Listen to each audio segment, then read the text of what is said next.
आज Easter Sunday है, ठीक है। पूरा दुनिया मना रहा है ईस्टर संडे में, और यीशु मसीह मृतकों में से जी उठा, यीशु मृतकों में से जी उठा, इसलिए पूरा दुनिया मना रहा है। हम भी यीशु मसीह का जी उठने का बात को याद कर रहा है मनाने के लिए। आज जो प्रभु ने मुझे दिया उसी में से आपके साथ बांटना चाहूंगा पुनरुत्थान का बारे में। अपने पड़ोसी से बोलो पुनरुत्थान, हालेलुया। पुनरुत्थान का बारे में हम देखेंगे।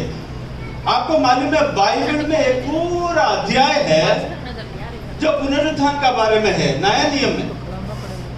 वो हम उस समय पे पढ़ते हैं जब कोई मर जाता है, ठीक है। जब कोई मरता है तो हम उस अध्याय को बार बार पढ़ते रहते हैं। वो है कौन सा है? नया नियम। कौन सा अध्याय है जिसमें पुनरुत्थान का बारे में बहुत लंबा चौड़ा लिखा है? ठीक है, मैं एक टीचर हूँ, इसलिए मुझे सवाल करने का एक आदत है मेरा अंदर से। वो प्रजा के बीच में सवाल करना नहीं चाहिए, मुझे पता है, लेकिन गलत माफ करना, ठीक है। ओके, पुनरुत्थान का बारे में मत्ती 28 में हम पढ़ा आज सुबह। कम से कम मुद्रा तो बोलना चाहिए था, मत्ती 28 से पढ़ा था ना, ठीक है, मुद्रा तो बोल सकता था। मत्ती 28 में हम पुनरुत्थान का बारे में हम पढ़ते हैं, और मरकुस में भी है, लूका में भी है, यूहन्ना में भी है, ठीक है। 4 अध्याय में आखिरी में हम देखते हैं। आज जो है पहला कुरिन्थियों से हम देखेंगे, पहला कुरिन्थी 15 अध्याय से, पहला कुरिन्थी 15 अध्याय से उसका 3 और 4 से पढ़िएगा। पहला कुरिन्थी 15 का 3 और 4 से।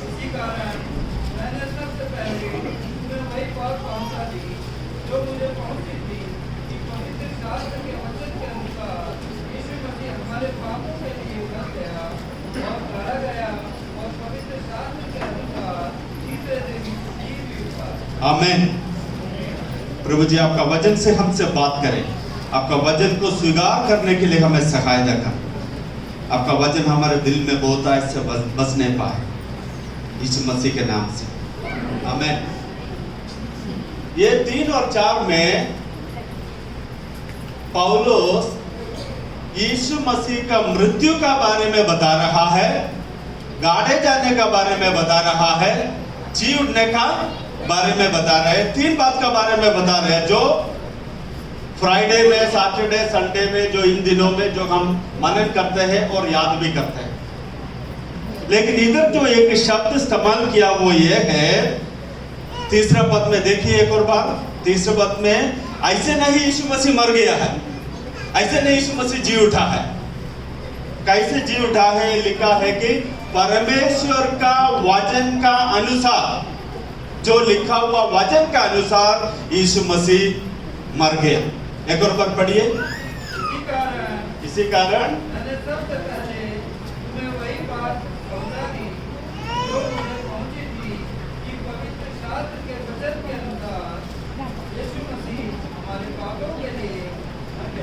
पवित्र शास्त्र के वचन के अनुसार वो मर गया, हालेलुया।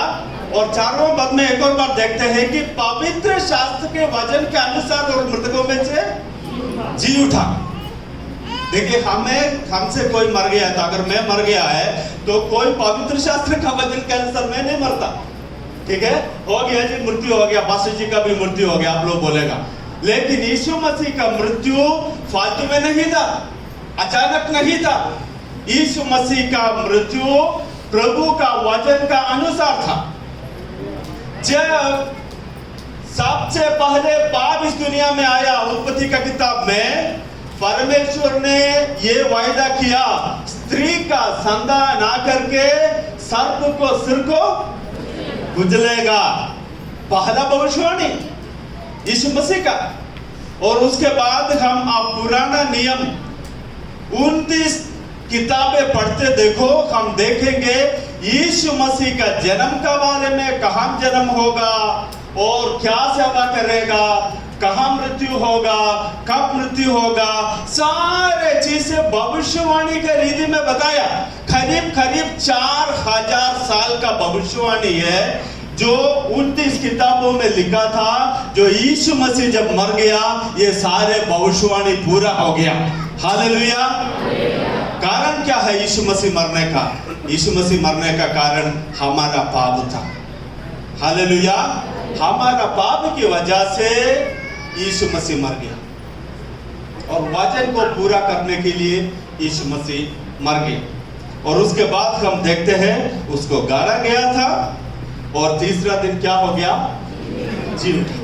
तो ये अध्याय जिसमें जी उठने के बारे में हम देखेंगे। जी उठने के बारे में देखने से पहले, अगर जी उठना है तो पहले क्या करना पड़ता है? मरना पड़ता है। जी उठने का कितने लोगों को जी उठने की इच्छा है? आप थोड़ा सा सोच रहा है ये पास्टर हमें फंसाएगा तो नहीं है। हाथ उठा, वो सोच के हाथ उठा है। ओके, हम सबको जी उठने का इच्छा है ना? लेकिन जी उठने से पहले क्या क्या करना पड़ता है? कितने लोगों को मरने का इच्छा है? बिना सोच के सब हाथ उठा रहे। ओके ओके, कितने लोगों को मरने का इच्छा है? सोच के बताओ। ठीक है, बहुत कम लोगों को मरने का इच्छा है। धन्यवाद भाई साहब। ओके, कुछ ऐसे लोग हैं जिसको मरने का इच्छा है, बाकी लोगों को मरने का इच्छा नहीं। लेकिन सब लोगों को जी उठने का इच्छा है। सबको जी उठने का इच्छा है। लेकिन क्या कभी बिना मरते हुए जी उठते हैं क्या? बिना मरते हुए जी उठते हैं? नहीं। The principle of death is a reality. मृत्यु है, एक सच्चाई है। हम उसमें से भाग नहीं सकता। मृत्यु से भाग नहीं सकता। यीशु मसीह भी मृत्यु से नहीं भागा। मृत्यु से नहीं भागा। आपको मालूम है सुसमाचार में यीशु मसीह का सेवकाई जब चलते रहा, एक और हफ्ता है उनको मारने का। उससे पहले एक बार खाने के लिए बैठा था। उस समय पे एक स्त्री आया। वो स्त्री आकर के क्या किया? एक कुपी में ईंट को लेके आया और वजन में ऐसे लिखा है कि उसको सिर पे डाला, पैर पे डाला, कुछ भी हो, उनका पूरा शरीर में वो इत्र को डाला। आपको मालूम है कुछ लोगों ने बोला, अरे यार इतना महंगा वो भी इस शरीर में क्यों खर्चा कर रहा है? तब यूदा ने ऐसे बता दिया तो यीशु मसीह ने बोला, रोको मत, इस स्त्री को रोको मत। वो जो कर रहा है पवित्र आत्मा का अगुवाई से कर रहा है। और उसके बाद यीशु ने एक शब्द बोला। कौन सा शब्द बोला? ये मेरा मृत शरीर में जो डालना चाहिए था वो काम पहले से कर रहा है। हालेलुया। अगर किसी ने आपको स्प्रे लगा दिया, जैसे आप कुछ पार्टी में जा रहे हैं तो कोई आकर के स्प्रे लगाते तो आप बोलेगा आपने पहले से मेरा शरीर में, मृत शरीर में जो डालना था पहले से डाल रहे, ऐसे बोलेगा? नहीं बोलेगा ना। मुझे लग रहा है कि वो स्त्री भी थोड़ा सा चकित हो गया होगा। ठीक है, ये बोलते हुए कि जब मर जाता है तब तो डालना चाहिए था, लेकिन ये पहले से डाला, एक हफ्ता पहले से डाला है। आपको मालूम है यीशु मसीह का पास ऐसे एक चश्मा था जो भविष्यवाणी का आत्मा से बातों को देखते थे। भविष्यवाणी का आत्मा से देखते थे और बोला, ये जो स्त्री कर रहा ना वो मैं देख रहा हूं, मुझे आत्मा में तैयार कर रहा है। क्या करने के लिए? मरने के लिए। हालेलुया, मरने के लिए। और आप फिर देख लेना उस समय से लेकर के जो पूरा एक हफ्ते में यीशु मसीह का सेवकाई है, एक एक बात जल्दी कर दिया। यीशु मसीह का मृत्यु से पहले एक हफ्ता बहुत बिजी रहा, सोच समझ करके वो बातों को पूरा किया।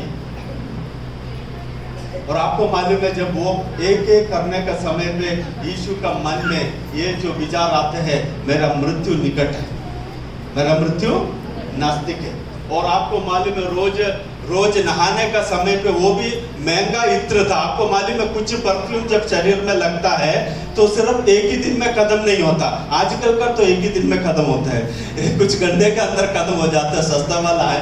मेरा बचपन में मुझे मालूम है हमारा जो गल्फ से आने वाला कुछ देते थे, जो हमारा कपड़ा में लगा दिया तो 2-3-4 दिन वो लगते थे, ठीक है, शरीर में उसका स्मेल लगते थे। पता नहीं आज भी होगा। और आप सोच लीजिए पूरा हफ्ता यीशु जब नहाते हैं, कपड़ा बदलते हैं, जब पैर में कुछ पता नहीं सॉक्स डालते हैं या जूता डालते हैं, तब उसका नाक में ये स्मेल लगता है। कौन सा है? इत्र का स्मेल। उसको याद करते हैं। कौन सा याद दिखाते हैं?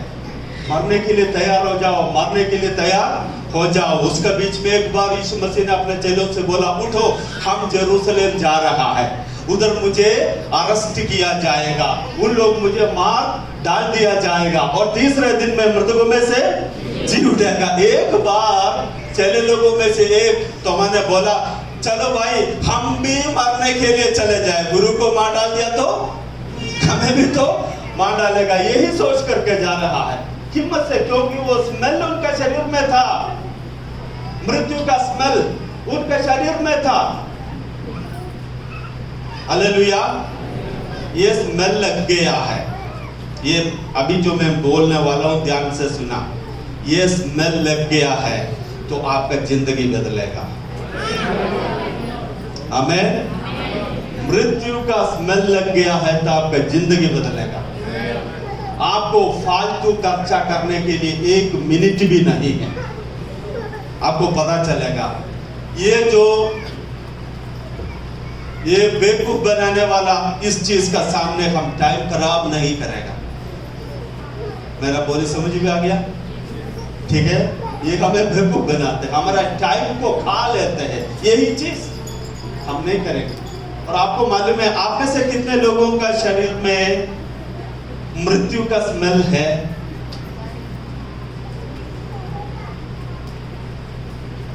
किसी के शरीर में मृत्यु का स्मेल है? ओके। और एक रीति में मैं आपसे पूछ लेता, यीशु मसीह ने बोला यदि कोई मेरे पीछे आना चाहते हैं तो वो कुछ करना चाहिए। क्या करना चाहिए? अपने आप को इनकार करो, उसके बाद क्रूस उठाओ और मेरे पीछे खोलो। कितने लोगों के कंधे पे क्रूस है?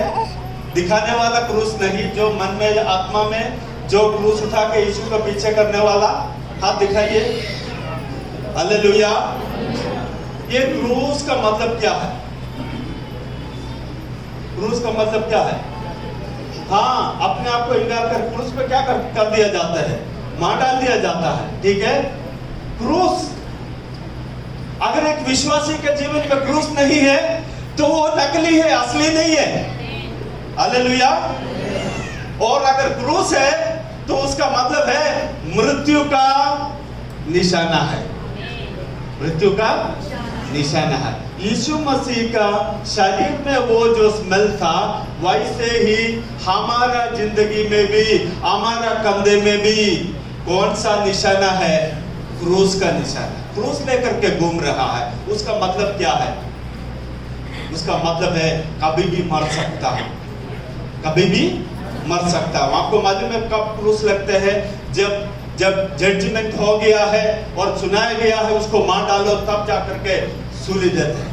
तब ये नहीं कि बचपन से लेके जाना है। हम सबको पहले से ये जो जजमेंट हो चुका है, मरने के लिए अलग किया गया है, मरने के लिए अलग किया गया है। इस बात को समझ करके क्रूस पे जाते हैं। और मैं आपसे ये बताना चाहूंगा, अगर हम सूली को लेके जाने वाला, हमारा जीवन भी ये सोच समझ करके जीने के लिए है कि मैं कैसे जीवन बिताऊं। मृत्यु का स्मेल लगता है हमारा जीवन में। कितने लोग मृत्यु से डरते हैं?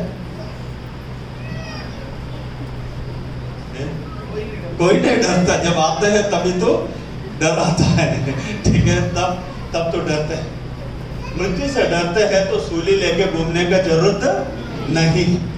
सूली लेके घूमने का मतलब है जब भी मृत्यु आएगा तो हम मरने के लिए तैयार है, डर नहीं। मृत्यु का बारे में जो डर है हमसे क्या होते हैं, प्रभु ने दूर कर दिया। इसलिए मृत्यु वाला निशाना, वो जो सूली देखो उधर दरवाजे पे, ठीक है, ये निशाना लेके हम घूमते हैं। कारण क्या है, मृत्यु से नहीं डरते हैं। मैं यही बोल के शुरू कर दिया, पुनरुत्थान का सामर्थ्य में पहुंचने से पहले मरने का जरूरत है। क्या है, मरने का जरूरत है। मृत्यु के लिए स्वयं देने का भी जरूरत है, इस बात को हमें समझने के लिए। और मैं आपसे पूछना चाहूंगा, वो मृत्यु कई तरीके का मृत्यु है जो मैं आज बताना नहीं चाहता हूँ। शारीरिक मृत्यु है और हमारा स्वयं का मृत्यु है और आत्मा का जो मृत्यु है, हर मृत्यु है। लेकिन यीशु मसीह मृत्यु का डर से हमें बचाए, डर से हमें बचाया। पिछले साल में मुझे भी कोविड सीरियस हो गया था। पहले वर्षमा को हुआ, उसके बाद मुझे हो गया और हम करीब मृत्यु तक पहुंच गया। अप्रैल महीना 30 तारीख को था, ऑलमोस्ट बेहोश हो गया। मेरा ऑक्सीजन खत्म हो रहा है, शुगर तो बहुत 460 में पहुंच गया है और ऑलमोस्ट मृत्यु हो गया। मैं ऐसे एक परिस्थिति में आ गया, मैं लेट गया उधर घर पे। और आपको मालूम है हर हॉस्पिटल बंद है, जाना मुश्किल है और हर जगह लॉकडाउन है। और मैं ऐसे था तो एक व्यक्ति हिसाब लेकर, किताब लेकर के मेरे सामने खड़े होकर के हिसाब कर रहा और किसी ने मेरे से बोला ये मृत्यु का दूध है। और मैं उसको देखा और मेरा अनुभव तो एक अजीब सा अनुभव था। ठीक है, जब मृत्यु आपका कमरा में आते हैं तो एक अजीब सा अनुभव। और मुझे मालूम है मैं बिल्कुल बीमार भी हूँ, ऑलमोस्ट मरने का समय हो गया और मैं भी थोड़ा सा अपने आप को उसका आधीन में देने के लिए था, ऑलमोस्ट ऐसे सोचा था। तब जाकर के एकदम जल्दी पता नहीं कहां से प्रभु ने मेरा अंदर ऐसे भविष्यवाणियां याद दिलाया जो काफी प्रभु का दास लोगों ने मेरे ऊपर बताया था। और तुम्हारे द्वारा ऐसा होगा, ऐसे होगा, ऐसा होगा, ये सारे बातें बोला वो सब मेरे मन में आया। तब मुझे एकदम जल्दी एक नया ताकत आया और मैंने उनसे बोला तुम कैसे इधर आ गया मेरा कमरा में। यीशु मसीह ने मुझे दिया हुआ सेवकाई पूरा नहीं हुआ, इसलिए तुम चले जाओ। यीशु से बोलो मेरा समय खत्म नहीं हुआ है, अभी मेरा समय नहीं है। फिर भी वो उधर ही खड़ा है। मैंने थोड़ा सा गुस्सा से उनसे बात किया और बोला चले जाओ इधर से, यीशु ने मुझे दिया हुआ सेवकाई पूरा नहीं हुआ। हालेलुया, नया हिम्मत आ गया मुझे, डर चले गया। पहले तो डरता था, शुरुआत डर के साथ हुआ था क्योंकि शरीर कमजोर हो गया, लेकिन फिर मुझे वो डर चले गया। हालेलुया, मैं आपसे इसलिए बता रहा हूं मृत्यु से डरने का जरूरत नहीं है। पड़ोसी को बोलो मृत्यु से डरने का जरूरत नहीं। हालेलुया, मृत्यु हारा हुआ है। हालेलुया, किसने हराया? एक ही व्यक्ति है जो मृत्यु को हराया। हालेलुया, वो जो डर जो मृत्यु हमारा अंदर आते हैं, लाते हैं, वो डर में आपको रहने का कोई जरूरत नहीं। कुछ लोगों को छोटा सा बात आ गया है, सिरदर्द आ गया, तभी मृत्यु का डर आता है। ठीक है, पड़ोसी को बोलो मृत्यु का डर से प्रभु ने तुम्हें छुटकारा दे दिया। दूसरा व्यक्ति को भी बताओ मृत्यु का डर से प्रभु ने आपको बचाया। कभी कभी आता है ना हमारे पास, कोविड का हो गया, बुखार हो गया, ठीक है, हर बात से यीशु के साथ चलने वाला मृत्यु से नहीं डरता। हालेलुया, यीशु के साथ चल रहा है तो मृत्यु से डरने का कोई जरूरत नहीं। मृत्यु का ऊपर यीशु मसीह ने विजय पाया, हम भी मृत्यु के ऊपर विजय प्राप्त करते रहते हैं। इस बात को हमें समझने का मैं कुछ लोगों से बात कर रहा आत्मा से। इधर आने का वक्त में भी आप में से कुछ लोग ये सोच करके आया मेरा ये बीमारी कहाँ होगा। ठीक है, प्रभु आपसे बोल रहा बीमारी से डरो मत, मृत्यु तुम्हारा आखिरी नहीं है। कमजोर आने का समय पे वो जो मृत्यु का डर से प्रभु ने विजय दे दिया। जोर से बोलो, मैं जयवंत हूँ यीशु मसीह में जो मृत्यु को हराया है। हालेलुया। मृत्यु का डर जाने दो, मैं जयवंत हूँ। हालेलुया।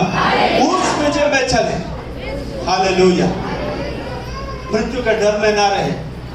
प्रभु आपको आजाद किया है, मृत्यु को हराया है और आपको नया जीवन दे दिया है। उसमें चले, उसमें चले। काफी लोग डरते डरते डरते, मुझे ऐसे लोगों को मालूम है जो गाड़ी भी नहीं खरीदा। कारण क्या है? अगर चलाने के टाइम में एक्सीडेंट हो गया है तो प्रभु ने आपका डर से निकाल दिया है, आजाद कर दिया है। आकाश और पृथ्वी का अधिकार पाया हुआ यीशु ने आपको आजाद कर दिया। उसमें रहो। शैतान का डर में घुसो मत, शैतान का डर से घुसो मत। मैं अभी थोड़ा उधर चले गया और मैं वापस आना चाहता हूँ। मेरा यही आदत है कि प्रचार करते करते करते चले जाएंगे, लेकिन मैं यही बात आपको एक और बार बोलना चाहूंगा, डरो मत। हालेलुया।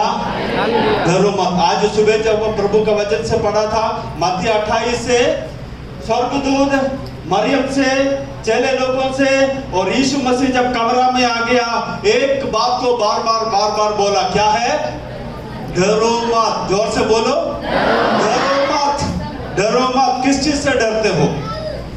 पुनरुत्थान का संदेश यह है, डरने का जरूरत नहीं है। डरने का जरूरत नहीं है। प्रार्थना में क्या क्या बात बोला था, हमारा भारत में आजकल क्या क्या हो रहा है, ठीक है, मसीह लोगों के खिलाफ में क्या क्या हो रहा है, लेकिन ईस्टर का संदेश क्या है?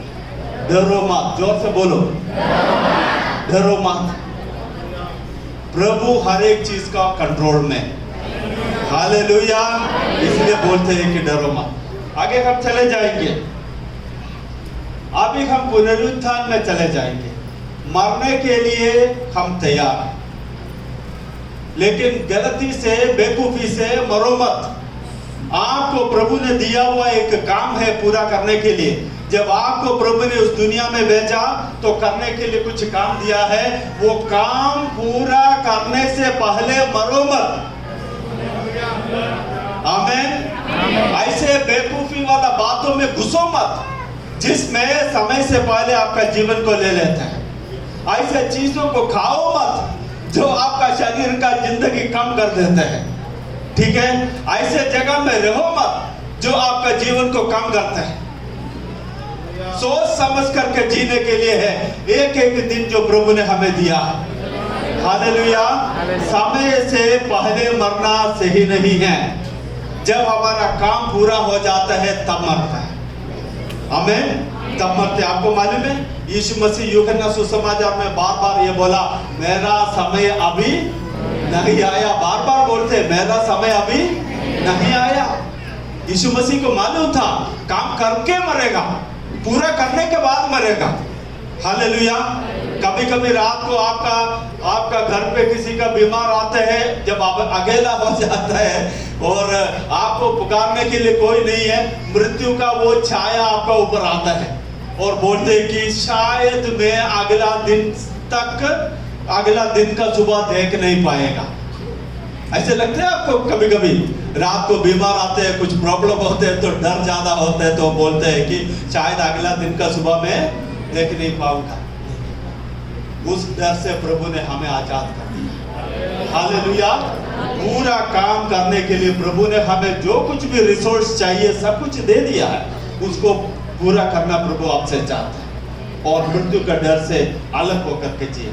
एक और बात, मृत्यु का स्मेल में रहेगा तो एक और काम है, समय को बहुत तरीका से अच्छा सही तरीका से इस्तेमाल भी करेगा। समय को गलत तरीका से नहीं करेगा। अगर मैं आपको उदाहरण दे रहा हूं, आपको सिर्फ 5 दिन रहने के लिए है, 5 दिन के बाद मृत्यु हो रहा है, ठीक है। आप सबसे पहले बैठ के क्या करेंगे? सिस्टर जी मैं मजाक कर रहा हूँ, ठीक है ठीक है। तो आप सबसे पहले क्या करेगा?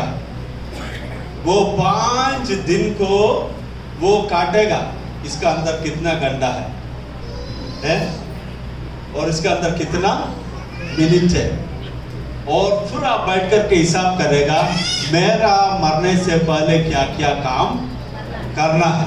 ठीक है, कोई भी तरीका से मुझे ऐसे नहीं लगता है कि अगर आपसे बोला है कि 5 दिन के बाद मरने वाला है, चलो भाई तो फिर मैं 5 दिन लेट के सो जाता, कोई करेगा हैं? अगला 5 दिन सोने वाला कोई होगा नहीं। 5 दिन बिजी रहेगा, 5 दिन बिजी रहेगा, सोच समझ करके करेगा। ठीक है, सोच समझ करके करेगा। अगर कुछ जगह में फोन आ गया, वो सोचते कि हमारे 5 घंटे का पार्टी है, बर्थडे पार्टी, आ जाओ, आप जाएगा? 5 घंटे का बर्थडे पार्टी में नहीं जाएगा, क्योंकि बोलते हैं कि उसमें दूसरे लोग जा सकते हैं, मेरा जीवन महत्वपूर्ण। हालेलुया। आपको दिया हुआ जिंदगी, एक एक मिनट, एक एक घंटा, एक एक दिन प्रभु कुछ करने के लिए दिया है। सोच समझ करके जियो। पड़ोसी के बोलो, सोच समझ करके जियो। आखिरी में जब हिसाब देते हैं प्रभु के सामने, कैसे जीवन बिताया था, तो हमारा घुटना जो ना डर की वजह से हिलने का जरूरत नहीं होना चाहिए। हमारा जिंदगी सोच समझ करके जीने के लिए, जिससे प्रभु का इच्छा पूरा हो जाता है। हालेलुया। मृत्यु का छाया में रहने वाला, मृत्यु का जो स्मेल लगा हुआ लोग, चूल्हे को लेके जाने वाला हम लोग बहुत सोच समझ करके जीवन बिताते हैं। ऐसे बातों में हम ना फंसेंगे जो हमारा जीवन को जो खराब करते हैं, उसमें से बाहर आ जाते हैं। हम दोनों मिलकर के पिछले दिनों में काफी सच्चा इसी बात का ऊपर बोला, और हम आपस में ये पूछा, पास्टर जी ये हमारा बुलाहट है कि नहीं, हम ये करना है कि नहीं, हमारा टाइम तो खा रहा है, क्या करूं? बार बार हम दोनों यही तो बोला था, क्योंकि हमें लगा कि हमारा समय जो है इस बात में ज्यादा देना नहीं चाहिए। थोड़ा सा दे सकते हैं, लेकिन ज्यादा दे नहीं सकता है। आप जो फालतू बातों में जाते हैं ना, सोच समझ करके समय दे दो। पैसा चाहिए तो दे दो, लेकिन समय मत दो। हालेलुया। चाहिए तो 1000 रुपया उसको दे करके छुट्टी कर दो, लेकिन आपका समय ना दो। समय 10,000 से भी महंगा है। हालेलुया। जो जिंदगी आपको दिया है, वो जिंदगी बहुत महंगा है। वो सोच समझ करके खर्चा करना है। पैसा वापस आएगा, जीवन समय जो दिन समय दिया है वो वापस नहीं आ सकता है। इसलिए सोच समझ करके समय को बिताने वाला बन जाएगा। मृत्यु का सोच करके, मुझे थोड़ा सा और है, खत्म होने वाला है, दौड़ मुझे पूरा करना है। बाइबल में आप पढ़ लेना, कितना ऐसे लोग हैं जो मृत्यु का समय पे अपना लोगों को बता दिया है, मेरा समय पूरा हो गया है। अब्राहम को देखो, इसहाक को देखो, याकूब को देखो, मूसा को देखो, जोशुआ को देखो, सामुएल को देखो, दाऊद को देखो, काफी लोगों के बारे में देखो। और नए नियम में यीशु मसीह का, पौलुस का, हर एक लोग उनका मृत्यु का पहले वो बोल रहा है कि हाँ जी मैंने पूरा कर चुका, मेरा काम पूरा कर दिया, अब मैं मरने के लिए तैयार। हालेलुया। आपको और भी काम है, इसीलिए प्रभु ने आपको जिंदा रखा है। हालेलुया। ये हमें सोचने का बहुत जरूरी। यीशु मसीह जब पूरा काम हो गया तब जाकर के मरा, इसमें चलने के लिए प्रभु सहायता करे। अभी हम पुनरुत्थान में आएगा। यीशु मसीह मृतकों में से क्या हो गया? जी उठा। मुझे बहुत अच्छा लगता है। आज भी जो हम पढ़ा है, रोमी सरकार का सील मोहर लगा दिया था, और उसके बाद भी महायाजक को डर लगा ऐसा ना हो कि ये मृतकों में से जी उठ के बाहर आ जाएगा। उन लोग थोड़ा डर गया था, क्योंकि यीशु मसीह कुल्लम सबका सामने प्रचार किया था कि मुझे मार डाल दिया जाएगा, तीसरा दिन जी उठेगा। जी उठेगा, क्या हिम्मत है। हालेलुया। और महायाजक का कान में भी पहुंच गया, ये व्यक्ति ने बोला तीसरा दिन जी उठेगा, तीसरा दिन जी उठेगा। यीशु मसीह को पुनरुत्थान का बात मालूम था, यीशु मसीह घोषणा की, इसलिए उन लोगों ने कब्रिस्तान में रख के मोहर लगाया। आपने कोई कब्र देखा जिसमें सील लगा करके उसका ऊपर मोहर कहीं लगाता है कब्रिस्तान में? ये सोच करके ऐसा ना हो कि ये बाहर आ जाए। कोई करता है? कोई मजाक में मैं बोल रहा हूँ, कुछ सास बहू का लड़ाई के समय पे ना, वो अरे यार मरने के बाद भी ये शायद बाहर आकर के तंग करेगा, थोड़ा दबा के रख लो। ठीक है, वो माफ करना, मैं वैसे मजाक बोल रहा हूँ, ठीक है। ऐसे दुश्मनी में कुछ लोग बोल सकता है, लेकिन साधारण रीति से मरा हुआ लोग कभी वापस नहीं आता, वापस नहीं आता। अब मुझे वो देख करके हंसी आ रहा है, भाई तुम महायाजक हो, तुम्हारा घर पे सिपाही लोग भरा हुआ है, अगर वो मृतकों में से जी उठ के आ गया तो तुम्हें डरना क्या है? तुम्हारा तो बॉडीगार्ड इतना ज्यादा है, तुम्हें डरने का क्या जरूरत है? लेकिन उसको नींद नहीं आता, वो खराब हो गया नींद, और जाकर के बोल रहा है इसका कब्रिस्तान को क्या करना चाहिए?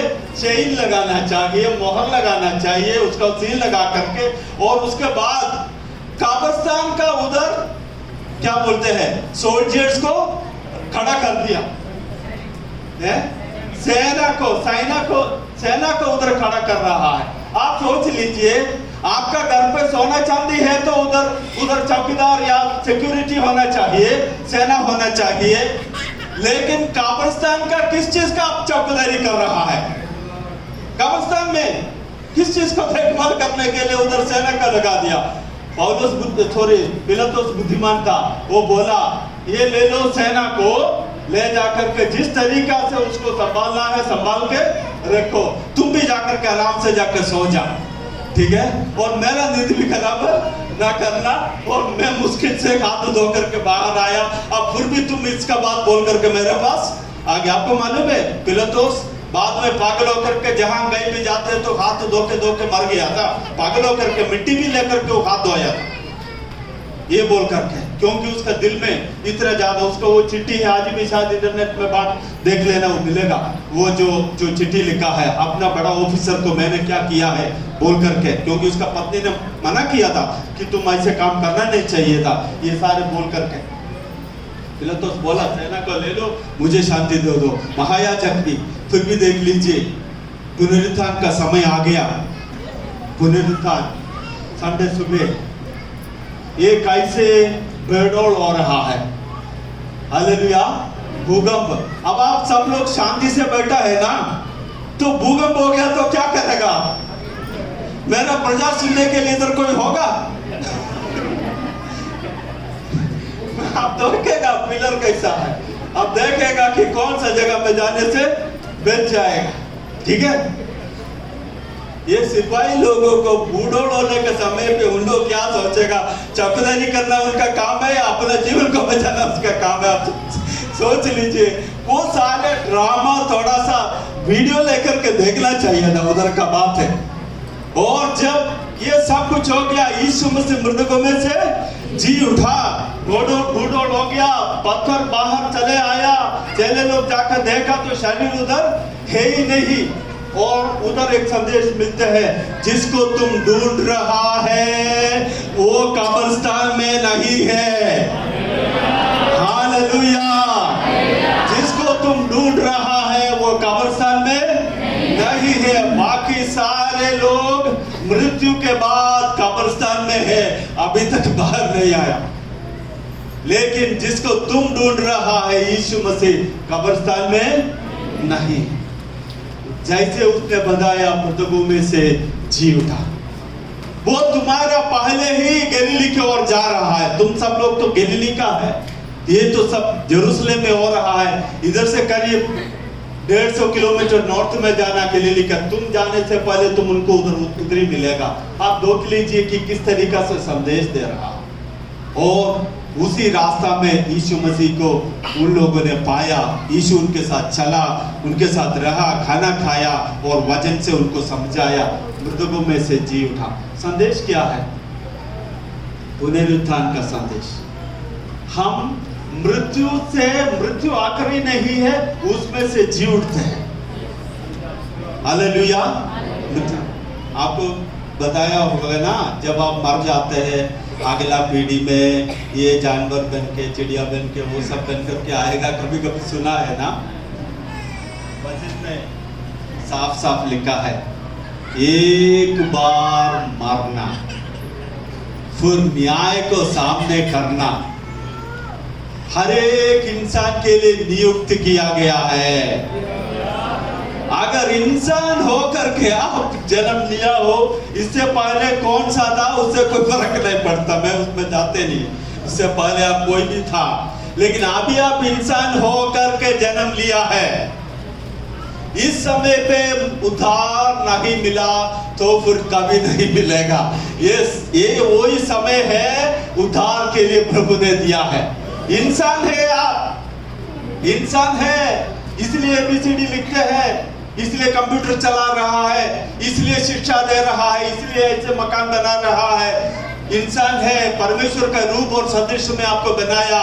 बाकी सारे पशु पक्षी, बाकी सारे जानवर का सोच विचार अलग है, लेकिन इंसानों के आपका सोच विचार अलग है। और सारे सृष्टियों में से सबसे ऊंचा परिस्थिति में प्रभु ने हमें बनाया है। हालेलुया। मृत्यु के बाद आप कहां जाएगा? मृत्यु के बाद आप वही परमेश्वर के पास जाएगा। हालेलुया। चक्कर नहीं काटेगा, इधर चक्कर नहीं काटेगा, उन्हीं के पास चले जाएगा। अगर कोई मर गया हो, वो व्यक्ति आपका पास सपना में आ गया, दूसरे रूप में आ गया है, तो हिम्मत से खड़े होकर के बताओ, मैं जानता हूं तुम दुष्ट आत्मा है, मेरा पापा मम्मी नहीं है तुम, मेरा भाई बहन नहीं है तुम दुष्ट आत्मा। उनका रूप लेकर के मेरे अंदर आने के लिए कोशिश कर रहे हैं। गेट आउट यीशु मसीह का नाम है। हिम्मत से बोलना चाहिए, हिम्मत से बोलना चाहिए। मेरा मम्मी भी विश्वासी थे, पादरी का पत्नी है। मृत्यु के बाद अपना किसी का पास वो मम्मी चले गया और वो मुझे बुलाया तो मुझे हंसी आ गया और मैंने बोला कि तुम कितना बेवकूफ हो गया, मम्मी तो चले गया, प्रभु के पास चले गया, तुम्हारे पास थोड़ी आएगा अभी। ठीक है, तब उसको जाकर के ये बोला, वो मम्मी हंस के आ रहा है, मेरे पास वो लेके आ रहा है, मेरे पास ये लेके आ रहा है। भाई धोखा ना खाना, मरे हुए लोग वापस नहीं आता। हालेलुया। हम मरने के बाद प्रभु के सामने मृत्यु का बाद परमेश्वर का सिंहासन के सामने खड़े होते हैं। हालेलुया। परमेश्वर का सिंहासन के सामने खड़े होते हैं। इसीलिए ये जिंदगी बहुत महत्वपूर्ण है। लेकिन यीशु एकमात्र व्यक्ति है, यीशु मसीह एकमात्र व्यक्ति है जो मृतकों में से जी उठा, मृत्यु को हराया, आज भी जिंदा है। हालेलुया।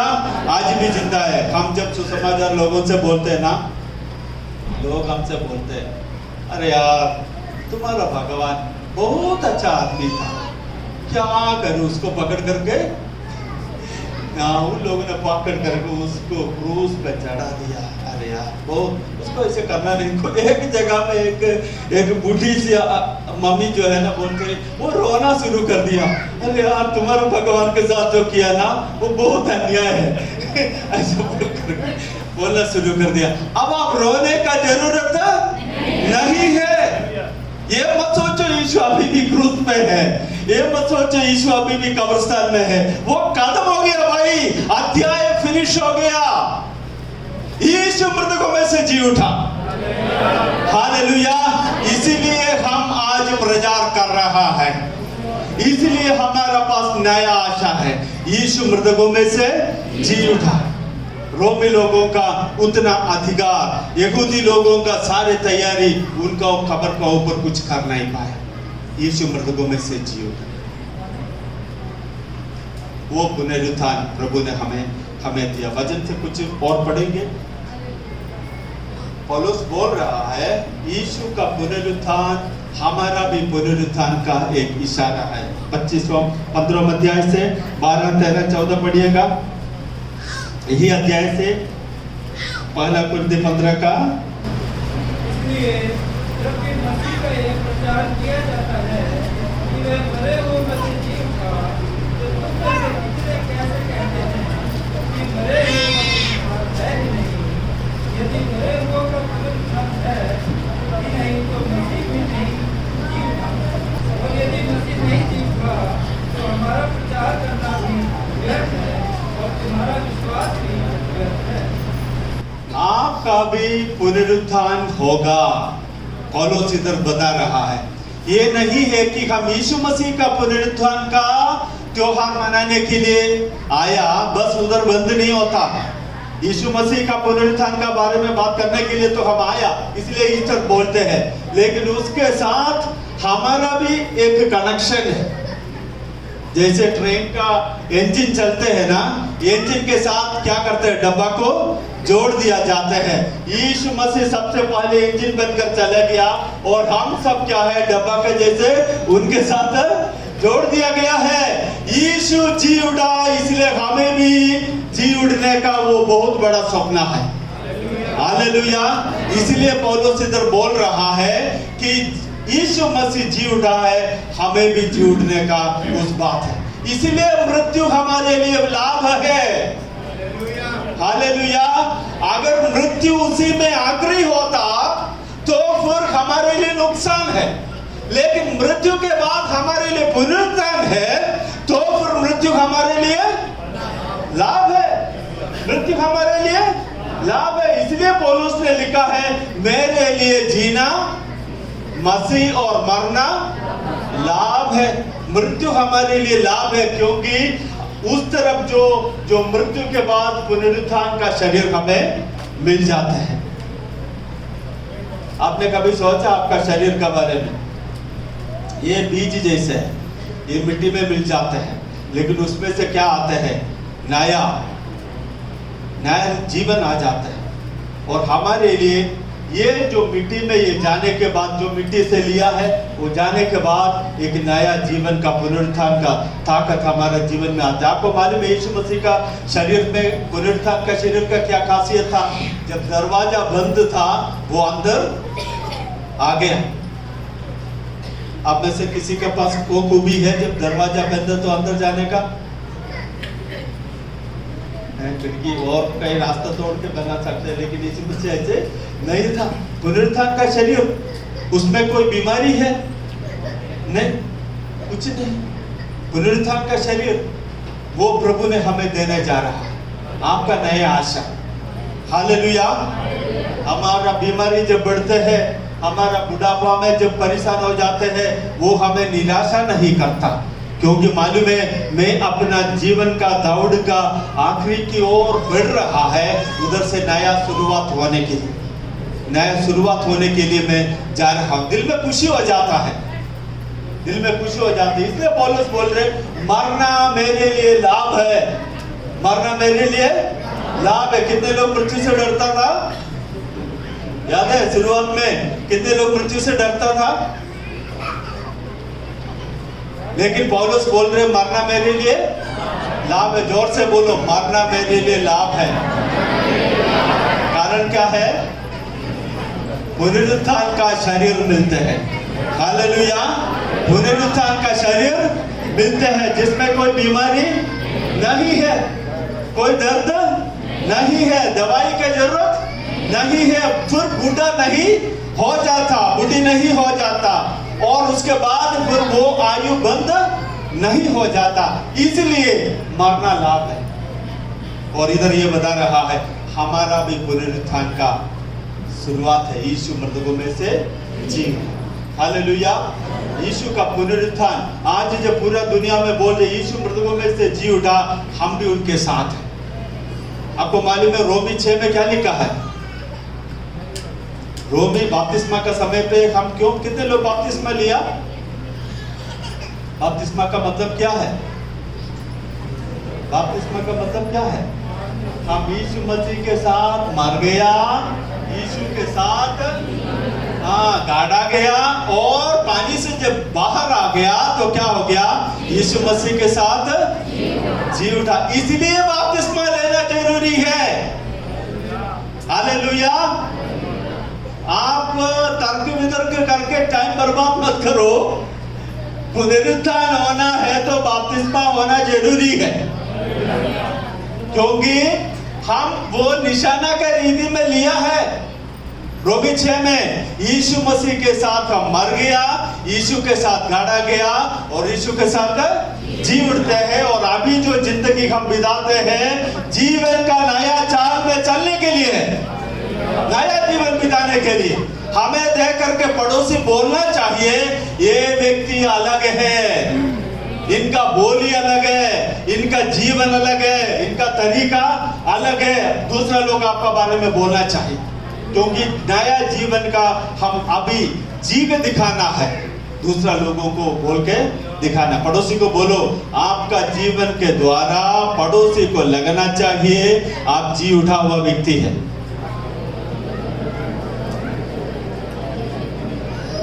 वो थोड़ा लंबा हो गया, बोलना नहीं आता। इतना तो बोलो, पड़ोसी को लगना चाहिए आप अलग है। आमीन। पड़ोसी को लगना चाहिए आप अलग है। क्या है? मैं यीशु के साथ मर गया, यीशु के साथ गाड़ा गया, यीशु के साथ जी उठा, जीवन का नया चाल में चलने वाला। उन्हीं लोगों के लिए इस शरीर के बाद नया असली रूपांतरण, असली पुनरुत्थान रखा है। हालेलुया। अब इधर आप तर्क कर रहा है, अगर यीशु मसीह आकर के बोलेगा तब जाकर मैं बपतिस्मा लूंगा, ऐसे बोलने वाला भी है ना, है? अगर यीशु सीधे आके बोल दिया तो मैं, भाई प्रभु का वचन में जो है विश्वास के द्वारा ही सब कुछ होता है। अगर देखने के द्वारा आ गया है तो फिर वो विश्वास नहीं है, सुनने के द्वारा आते हैं वही तो विश्वास है। विश्वास देखने से नहीं आता, विश्वास सुनने से आते हैं। कौन सा सुनने से? प्रभु का वचन सुनने से। प्रभु का वचन सुनने से विश्वास आता है। जो वचन में लिखा है बपतिस्मा ले लो, तब विश्वास आते हैं। विश्वास का बपतिस्मा लेना। हालेलुया। उस पे चलने के लिए प्रभु हमें बुला रहे। आगे जाएंगे, पुनरुत्थान का कुछ ये भी बता दिया, पढ़िएगा 15 का 20 से लेके 26 तक। परंतु सचमुच मसीह मुर्दों में से जी उठा है, और जो सो गए हैं उनमें वह पहला फल हुआ। क्योंकि जब मनुष्य के द्वारा मृत्यु आई तो मनुष्य ही के द्वारा मरे हुए का पुनरुत्थान भी आया। और जैसे आदम में सब मरते हैं, वैसे ही मसीह में सब जिलाए जाएंगे। परंतु हर एक अपनी अपनी बारी से, पहला फल मसीह, फिर मसीह के आने पर उसके लोग, इसके बाद अंत होगा। उस समय में सारी प्रधानता और सारा अधिकार और सामर्थ्य का अंत करके राज्य को परमेश्वर पिता के हाथ में सौंप देगा। क्योंकि जब तक वे अपने बैरियों को अपने पांव तले ना ले आए, तब तक उसका राज्य करना अवश्य है। सबसे अंतिम बैरी जो नष्ट किया जाएगा वह मृत्यु है। सबसे लास्ट वाला जो वैरी जिसको अंत किया जाते हैं वो कौन है? मृत्यु है। प्रकाशित वाक्य में हम ऐसे पढ़ते हैं, फिर मृत्यु नहीं रहेगा। हालेलुया। उसके लिए इधर यीशु मसीह का पुनरुत्थान का बारे में बोलते हैं, वो सबसे पहले था। और उसके बाद एक पुनरुत्थान है जो हम है, जो यीशु मसीह में सोते हैं, वो पुनरुत्थान है। और सबसे लास्ट में एक और पुनरुत्थान है, तीसरा। वो किसका है? हर एक इंसान का। 3 पुनरुत्थान, यीशु मसीह का, और जो यीशु मसीह का है उन लोगों का, और सबसे लास्ट में सभी का पुनरुत्थान, जिसका बारे में बता रहा। और आप थोड़ा सोच लीजिए, आप इनमें से कहाँ आना चाहते हैं? पहला तो हो ही नहीं सकता, दूसरा यीशु मसीह का आने पर होता है, और अगर नहीं है तो तीसरा में चले जाएगा। तीसरा में जाने से कौन होगा? आप भी थोड़ा ये पढ़िएगा, प्रकाशित वाक्य 20 से पढ़िएगा। प्रकाशित वाक्य 20 में ये बात थोड़ा सा सुनना अच्छा है, ताकि हम अपना जीवन सोच समझ करके जीने के लिए। 1 से लेकर के 6 तक पढ़िए, जिसमें इस मृत्यु का बारे में और पुनरुत्थान का बारे में हम देखते हैं। प्रकाशित वाक्य 20 1 से लेकर के। फिर मैंने एक स्वर्गदूत को स्वर्ग से उतरते देखा, जिसके हाथ में अथाह कुंड की कुंजी और एक बड़ी जंजीर थी। उसने उस अजगर अर्थात पुराने सांप को, जो इब्लिस और शैतान है, पकड़ के 1000 वर्ष के लिए बांध दिया, और उसे अथाह कुंड में डालकर बंद कर दिया, और उस पर मुहर लगा दी कि वह 1000 वर्ष के पूरे होने तक जाते जाते के लोगों को फिर न भरमाए। इसके बाद अवश्य है कि वह थोड़ी देर के लिए फिर खोला जाए। फिर मैंने सिंहासन देखे, और उन पर लोग बैठ गए, और उनको न्याय करने का अधिकार दिया गया। मैंने उनकी आत्माओं को भी देखा, जिनके सिर यीशु की गवाही देने और परमेश्वर के वचन के कारण काटे गए थे, और जिन्होंने ना उस पशु की और ना उसकी मूर्ति की पूजा की थी और ना उसकी छाप अपने माथे और हाथों पर ली थी। वे जीवित होकर मसीह के साथ 1000 वर्ष तक राज्य करते रहे। जब तक ये 1000 वर्ष पूरे ना हुए तब तक शेष मरे हुए ना जी उठे। ये तो पहला पुनरुत्थान है। धन्य और पवित्र वह है जो इस पहले पुनरुत्थान का भागी है। ऐसों पर दूसरी मृत्यु का कुछ भी अधिकार नहीं, पर वे परमेश्वर और मसीह के याजक होंगे और उसके साथ 1000 वर्ष तक राज्य करेंगे। आमीन। मरे हुए लोगों का जो पवित्र धन्य लोग, जिसका पुनरुत्थान का बारे में इधर लिखा है। मैं ज्यादा वर्णन करने का इच्छा नहीं करता है, लेकिन आखिरी में एक और झुंड का पुनरुत्थान है, ये भी सुनना अच्छा है। वही अध्याय में है, 11 से लेकर के पढ़िएगा। फिर मैंने एक बड़ा श्वेत सिंहासन और उसको जो उस पर बैठा हुआ है देखा। उसके सामने से पृथ्वी और आकाश भाग गए और उनके लिए जगह ना मिली। फिर मैंने छोटे बड़े सब मरे हुओं को सिंहासन के सामने खड़े हुए देखा और पुस्तकें खोली गई और फिर एक और पुस्तक खोली गई अर्थात जीवन की पुस्तक। और जैसा उन पुस्तकों में लिखा हुआ था वैसे ही उनके कामों के अनुसार मरे हुओं का न्याय किया गया। समुद्र ने उन मरे हुओं को जो उसमें थे दे दिया और मृत्यु और अधोलोक ने उन मरे हुओं को जो उनमें थे दे दिया और उनमें से हर एक के कामों के अनुसार उनका न्याय किया गया। मृत्यु और अधोलोक आग की झील में डाले गए। ये आग की झील दूसरी मृत्यु है और जिस किसी का नाम जीवन की पुस्तक में लिखा हुआ ना मिला वह आग की झील में डाला गया। आमीन। सुनने में अच्छा लगता है? आग का झील सुनने से अच्छा लगता है? नहीं। इधर लिखा है ये जो आखिरी वाला पुनरुत्थान है वो पुनरुत्थान पापियों के लिए है, जो यीशु मसीह का सुसमाचार को इनकार कर दिया। और वो हम ऐसे पढ़ते हैं कि वो आखिरी में न्याय के लिए प्रभु का सामने आते हैं और जीवन का पुस्तक में जिसका नाम नहीं मिला है उनको कहाँ डाल दिया गया है? इस आग का झील में डाल दिया है। वो ही दूसरा मृत्यु है। दूसरा मृत्यु का कोई अंत नहीं होता, हमेशा तक। यीशु मसीह इस नरक का बारे में बहुत अच्छा से बताया था, जहां उसका कीड़ा कभी बंद खत्म नहीं होता, आग कभी बुझ नहीं जाता। अगर हम इस नरक का बारे में 1 मिनट भी देख लिया, 1 मिनट भी नरक को देख लिया तो हमारा जीवन बदल जाएगा और हम बोलेगा मुझे उधर कभी नहीं जाना है। हम नहीं बोलेगा कि मुझे उधर जाना है। इसलिए सोच समझ करके जीवन बिताने के लिए प्रभु हमें बताता है। जिंदगी महत्वपूर्ण है यही समझ करके। मैं आपसे पूछना चाहूंगा, जीवन का पुस्तक में जिनका नाम नहीं है उनको कहाँ डाल दिया जाएगा? आग का इस झील में डाल दिया जाएगा। उधर से फिर कोई वापस नहीं आता। ऐसे लिखा है कि चर्च का रजिस्ट्री में जिनका नाम नहीं है उनको आग का झील में डाल दिया जाएगा? नहीं। चर्च का रजिस्ट्री तो पास्टर साहब का हाथ में है, ठीक है, या दूसरे लोगों का हाथ में, उसमें अगर बोल दिया है तो लिख सकते हैं। जीवन का पुस्तक किसका पास है? प्रभु का पास है। आप उनसे संबंध रखो, आपका नाम लिखा जाएगा। हालेलुया। यीशु से संबंध रखो। उधर लिखने वाला वो है, कंट्रोल करने वाला वो है, न्याय देने वाला वो है, और सब कुछ यीशु मसीह है जो मृतकों में से जी उठा।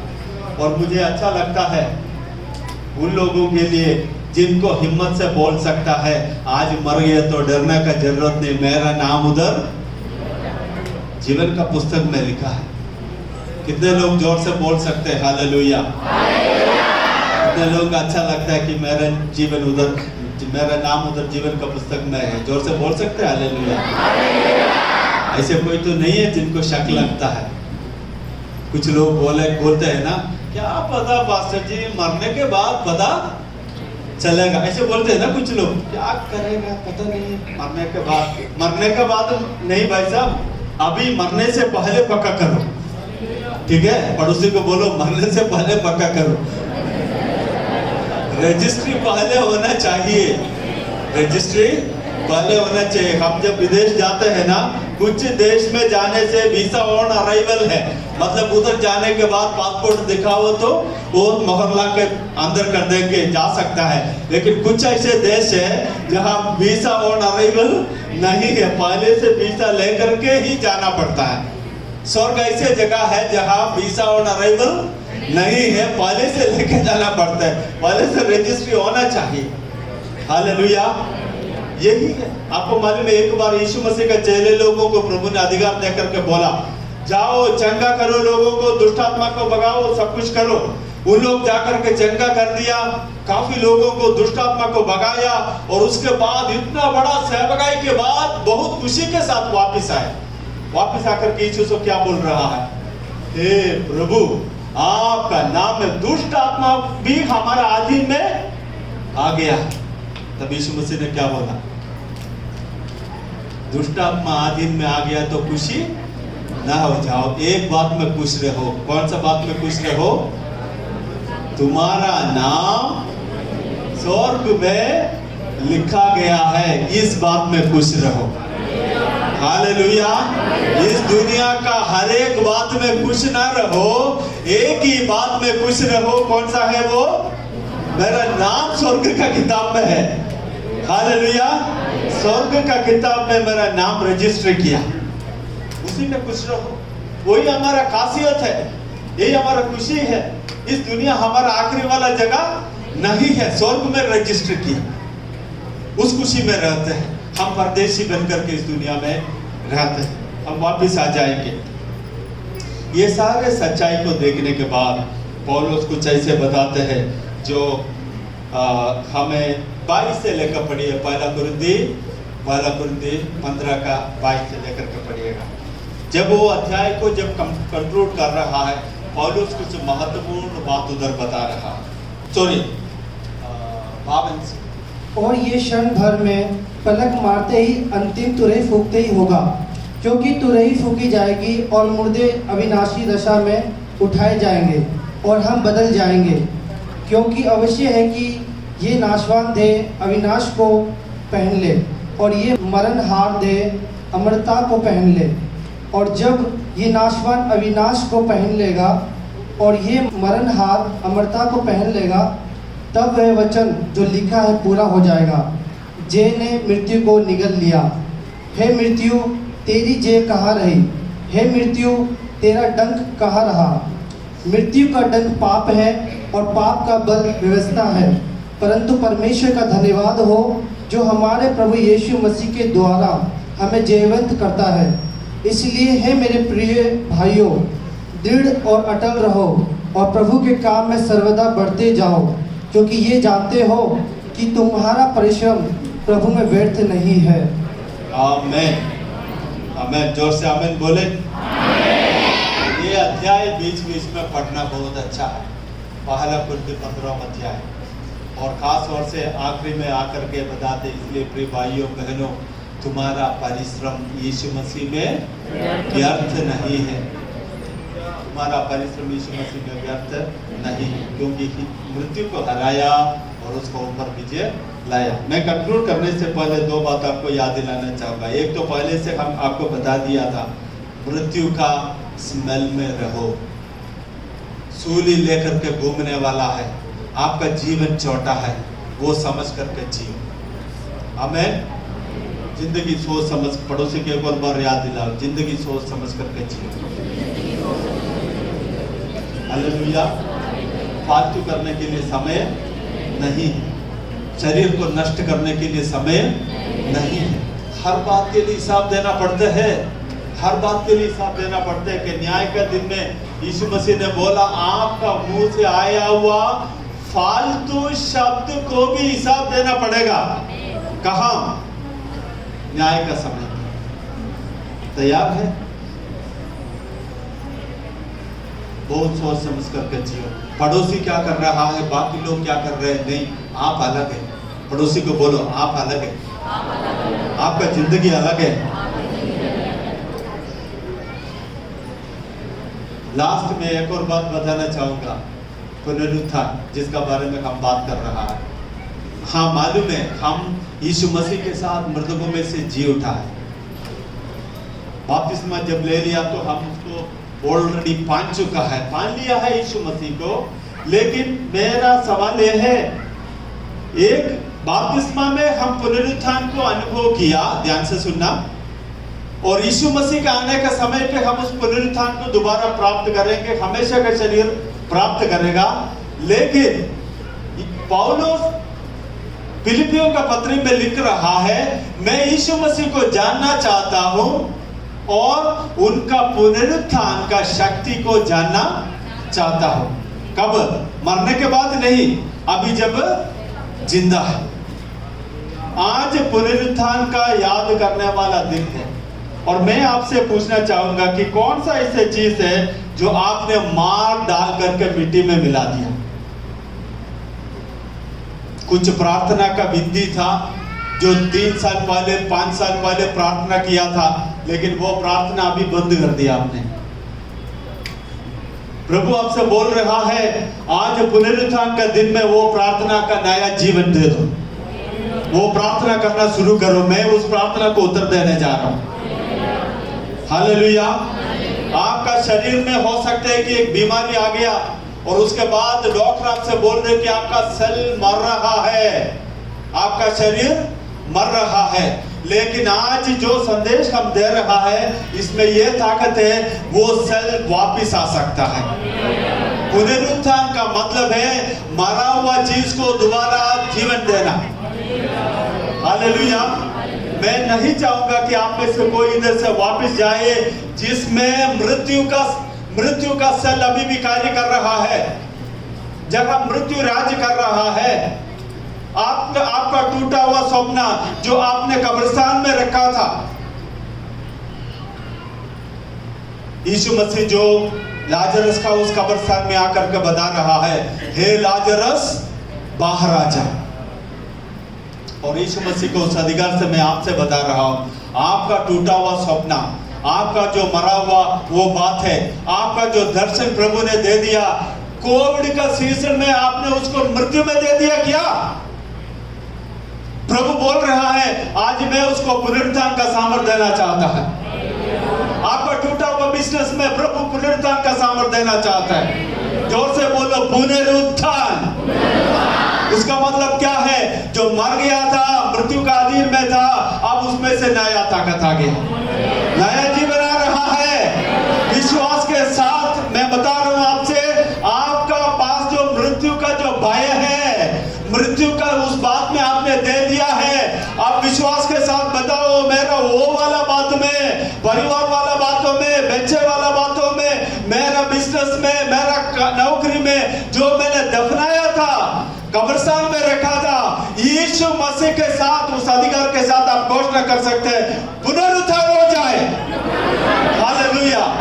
और आपको प्रभु ये देना चाहता है, जब आप मर गया, टूटा हुआ सपना, मरा हुआ सपना, प्रभु ने 10, 15, 20, 50 साल पहले आपको सपना दिया था, दर्शन दिया था, और बोलते हैं कि मेरा पीढ़ी में नहीं होगा। लेकिन प्रभु आपसे याद दिला रहा है, होगा, होगा। हालेलुया। नया बात हो सकता है, पुनरुत्थान का सामर्थ अभी अनुभव कर सकता है। नया तरीका से वो अनुभव कर सकते हैं। 1 मिनट अपना आंखों को बंद करें और अपना मुंह को खोले, प्रभु से बताए, प्रभु जी मेरा अविश्वास के द्वारा मैंने उसको दफनाया गया है, अविश्वास के द्वारा वो बात है जो मैंने मिट्टी में मिला दिया है, लेकिन आपका नया जीवन उधर आने का जा रहा है। उस जगह में नया सामर्थ आएगा, जगह जो मैंने सोचा ये हो नहीं सकता, प्रभु का आत्मा बोल रहा है हो सकता है। सब कुछ संभव है, सब कुछ संभव है। प्रभु के द्वारा, प्रभु का वचन के द्वारा पुनरुत्थान का सामर्थ टूटा हुआ सपना को नया जीवन दे देता है, मरा हुआ व्यक्ति को बाहर लाता है, और जहां कोई ताकत नहीं है उस जगह में नया ताकत दे सकता है। हालेलुया। प्रभु आपसे बात कर रहा है। हम यीशु मसीह का पुनरुत्थान को याद करने के लिए नहीं आया, हाँ जी उसके लिए आया, लेकिन वो सामर्थ्य को आप ही अनुभव करने के लिए प्रभु ने आपको इधर लाया। वो सामर्थ्य आपका शरीर में है। बीमारी का परिस्थिति में प्रभु आपको चंगा करना चाहता है। उस परिस्थिति में जगह शैतान कब्जा कर रहा है, यीशु मसीह का सामर्थ्य बता रहा है, छुड़का रहा है, हालेलुया। छुटकारा हो रहा है शैतान का कब्जा से, छुटकारा हो रहा है टूटा हुआ बात से, छुटकारा हो रहा है। यीशु मसीह का पुनरुत्थान का सामर्थ्य इधर है। हालेलुया। उस सामर्थ्य के द्वारा आप इधर से जाने के लिए प्रभु चाहते हैं। यीशु इधर है, छुटकारा है। हालेलुया। ताली बजा करके प्रभु को महिमा दे दे। प्रभु को उपस्थिति इधर है, छुटकारा है, आपके लिए छुटकारा लाया है। पुनरुत्थान का सामर्थ हमारे अंदर है।